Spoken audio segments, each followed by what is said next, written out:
All right. Ladies and gentlemen, welcome. It's the Mission Critical Podcast sponsored by EFTG. It's GAC 2026, everybody. I am Jonathan Taylor, JT with BankSocial and CU Spotlight. And I am David Dean with EFTG. David Dean, good to see you, my friend. You too. Here we are, man. It's the Museum of Illusions. We are in an illusion room for sure. And we have our very first guest of this happy hour that CU 2.0 is putting on. This is such a cool room. It's so awesome. It's a room for the folks that aren't watching but are listening. Has multicolored spotlights against the wall, and it creates a really cool illusional effect. So really appreciate them having us here. And with us for our first guest is Craig McLaughlin at Finalytics AI. Welcome. Thanks, guys. I appreciate you guys inviting me. I feel really special to be the very first attendee. The very first victim is how we see. Yeah. I'm glad you finally recognized that. Absolutely, of years. It's great to see you back, my friend. We've done a few of these in the past. So really excited to hear how things are going and what's the latest and greatest. How has everything been so far? Oh, it's great. We are so excited about 2026. We have done so much work in getting our teams aligned and focused on key goals, and this is going to be just an absolutely killer year for us. And you know, we just got here to the GAC, and we realize it's absolutely true that you win the conference before the conference. So all the work that we did getting into this has really put us in a great spot. So we're really stoked to be here. It's good insight. Outstanding. I agree. I've said that before, but not as eloquently. So very good. Nice. Very good. Well, listen, Craig, I've known you since you started this whole thing. We got to know each other very early on. You were one guy in a booth. That's right. And I love it. And I think this is going to be an exciting year for you because I am seeing the way you guys are exploding, just in the zeitgeist, right? But at EFTG, we love entrepreneurs and we love entrepreneur stories. And that's really what Mission Critical is about. So I want to kick off with a question for you. I want to talk about leadership. You are known as a great leader. And I've seen what you've done from that one guy in a booth to where you are now. Is there some sort of a story or an experience that you can share with us that maybe other entrepreneurs, maybe a little earlier in their journey, might be able to learn from, or maybe you can take some of the hard parts out for them?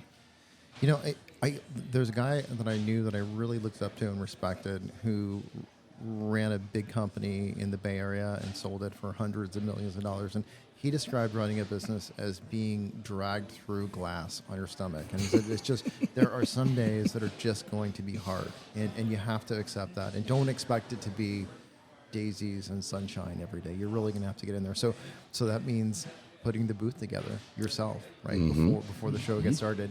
And that means coordinating that everything got delivered on time. And if it doesn't, which it oftentimes doesn't, that you've got backup plans in place and you kind of rely on your team to be able to get you through that. So I think those are the things that having your expectations properly set, understanding why you're doing it, and then making sure that the people that are on your team with you are delighted to go on that journey with you.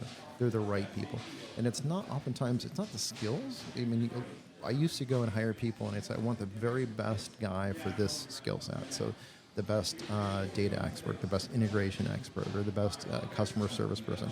At the end of the day, what I learned is that it's really about the person. It's about putting people on your team that share your vision and are great people that you want to be working with, and that then builds a really good company, right? Because you put the customer at the very center, you all rally around that objective, and you can achieve outstanding results.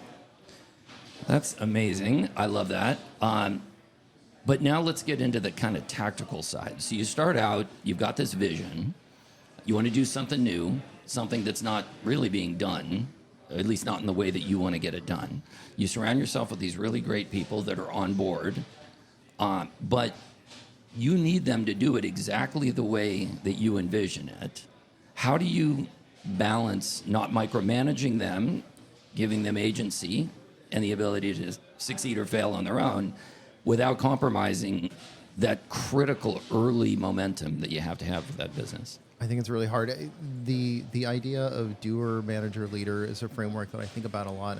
When I started, I, by myself, sitting in a room, really like doing the work. I find it interesting, and I'm in the right work. I'm happy to work 80 hours a week just doing it. And then when you're successful at that, all of a sudden people want you to do more of it. It's not something you can do yourself, and you've got to then bring in people. And your job at that point is to be a good manager. And so what does it mean to be a good manager?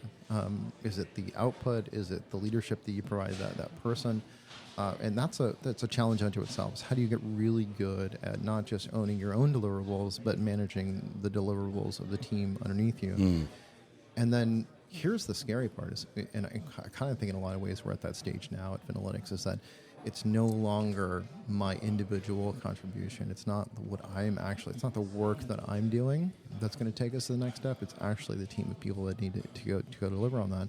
So when you transition from a manager to a leader, that's a completely different set of skill sets. So you really have to care about your people, put them first, hire the right people, identify very early if they're not the right person, because it's not, people oftentimes think with people that it's that you have an obligation to the staff first and foremost, and I think that's true, but I think first and foremost you really have to put the customer at the very center.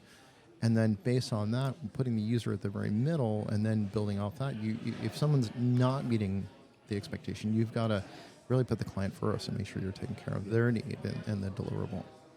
It's so interesting. Like I think about Gary Vee, right? He always talks about how you can't expect your employees to work as hard as you as a founder. It's a different mindset.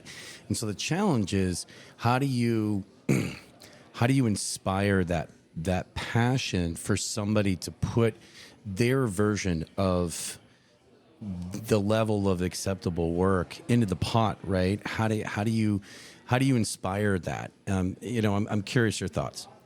I think it's clarity of vision. So you have to really be clear on where you're trying to go, and you have to do a lot of work with the team to sit down with them and articulate that vision in a way that it lands the plane in what they do on a daily basis. To say, hey, look, this is where we're going. This is why why we believe this is such an exciting destination. And as it relates to your job in this organization, here's how we see you able to contribute. And we want this to be something that you can look back on and say, hey, that little piece over there, that's what I did, and that's how I brought that to the table. And I do think it's kind of a catch-22 with the Gary Vee scenario where it's really easy as a leader working 80 hours a week to look at your team and say, hey, why aren't you working 80 hours a week? Right. And the truth is, the desire to do that is independent on the individual. And you get rewarded based on your hard work in that regard.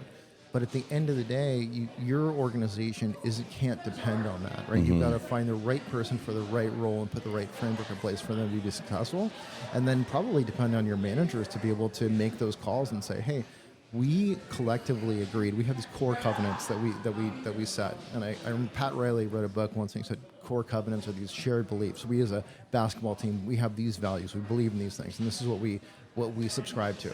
And if one of us breaks that chain, we don't have anything, right? So we've got to be really aligned around those goals. So you've got to make sure that you communicate those, and at the same time you hold people accountable to them, and that everybody does it. I think Steve Jobs said, your best teams, once you hire a really good team, they're self-policing because they don't want anybody else on the team that's not delivering. But the minute you let a couple of those guys slide, and all of a sudden you have a team that's kind of like, it's okay, we can submit that work, it's fine. You end up going down and sliding the other way. So really holding true and not just having those values be yours, but them be shared and talked about. Hey, what do we think as a group? Hey, these are the values that maybe mission, value, vision, values we put up on the wall, right? But are we really subscribing to these things? Do we really believe in these things? And if something happens outside of that set, right, something that goes against it, what do we do? How do we have an organization that kind of can right itself? I love it. Craig McLaughlin from Finalytics AI. If somebody wanted to reach out to you, I assume at this point in your career, you may have mentored a few people who also wanted to be an entrepreneur, and I'm not putting that out there to say that you're available. But if somebody was interested in reaching out, and just either learning more about what you guys are doing or just connecting with you as a fellow founder, where would they go? Well, it's really easy. Just go to Craig at Finalytics AI, send me an email, and I'd be happy to get back to you. And the reason I think that's so important is that there are people in my career today that have been that meaningful change, that have created pivot points for me. And I think that the only obligation I have to those benefits is to pay it back. So please do reach out. I love that. I love that. David, any final words? No, I just really appreciate you being our first. Thank you, Craig. Yeah, Sam, you guys are great. So thanks for having me. Thank you. And thank you, listeners, for being with us on this journey. It's the Mission Critical Podcast, sponsored by EFTG. We are at the CU 2.0 Museum of Illusions. Thank you, guys. We will see you on the next one. Take care.